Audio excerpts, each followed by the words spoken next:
हरिशिव उदासीन आश्रम सनातन मंदिर भिलवाड़ा में महामंडलेश्वर स्वामी हंसराम उदासीन के सानिध्य में श्री पुरुषोत्तम कथा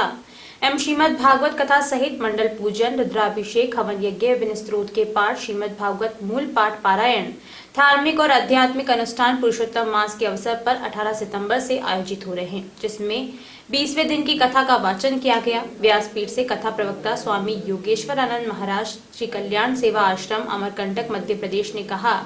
कि जीव स्वयं भगवान का अंश या स्वरूप होने के कारण भगवान की ही तरह अविनाशी सच्चिदानंद रूप निर्मल है, किंतु भगवान से विमुख होकर वह अपनी सहज सुख रूपता को खो चुका है।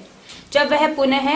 भगवत प्रसन्न होगा तब उसे उसका खोया हुआ सुख पूर्ववत प्राप्त हो सकता है। सर्व समर्थ परमात्मा अपनी शरण में आए हुए प्रत्येक जीव को अपना सहज सुख रूप प्रदान कर देते हैं। श्री पुरुषोत्तम मास महात्म्य कथा में वर्णित द्रौपदी सहित पांचों पांडवों के जन्मांतरीय जीवन और वर्तमान जीवन की व्यथा कथा यह शिक्षा प्रदान करती है कि जीव भी यदि भगवत कृपा का आश्रय लेकर यदि दृढ़ पुरुषार्थ करे तो उसे अपना चिरकाल से खोया हुआ सुख साम्राज्य ठीक वैसे ही मिल जाएगा जैसे पांडवों से जुआ में खोया हुआ सुख साम्राज्य पुनः प्राप्त हुआ।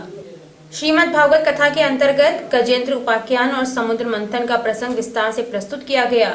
सायंकालीन आरती में महामंडलेश्वर स्वामी हंसराम उदासीन, संत मायाराम, संत राजाराम, संत गोविंदराम व अन्य श्रद्धालु उपस्थित रहे।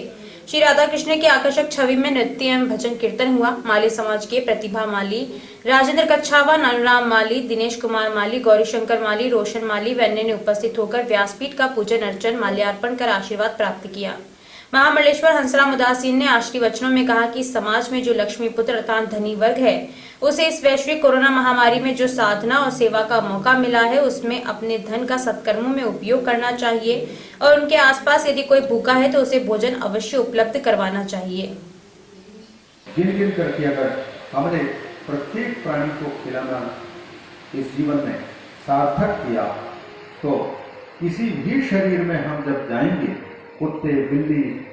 पेड़ पौधे, हमारे कर्मों की पूर्व जन्मों के कर्मों के आधार पर हमको निश्चित रूप से कई बार वृक्ष भी बनना पड़ सकता है, चींटी भी बनना पड़ सकता है, कौवा भी बनना पड़ सकता है, कुत्ता भी बनना पड़ सकता है। प्राप्ति के लिए भगवान भले कृपा करके खिला दें, लेकिन दूसरे के मुख का अपेक्षी बनना पड़ेगा हमको कि भगवान हमें प्राप्त करा दें, दूसरे से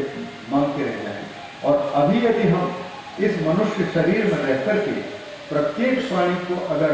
भोजन खिलाए हैं तो हम किसी भी जिस प्राणी को भोजन खिलाए हैं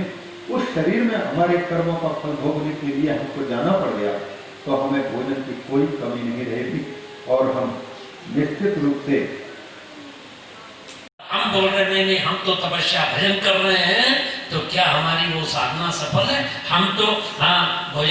भजन के बाद क्या 56 प्रकार के ठाकुर जी को भोग लगे हैं और हम तो 56 प्रकार ग्रहण करें और पड़ोस में किसी को सूखी दाल रोटी नहीं हो, हाँ, तो क्या हमारा भजन, हमारी सेवा, हमारी साधना सफल होगी? महाराष्ट्र ने बताया ना, जितना, और मेरे पूज्य दादा गुरु जी भी बताते थे बाबा शिवराम जी,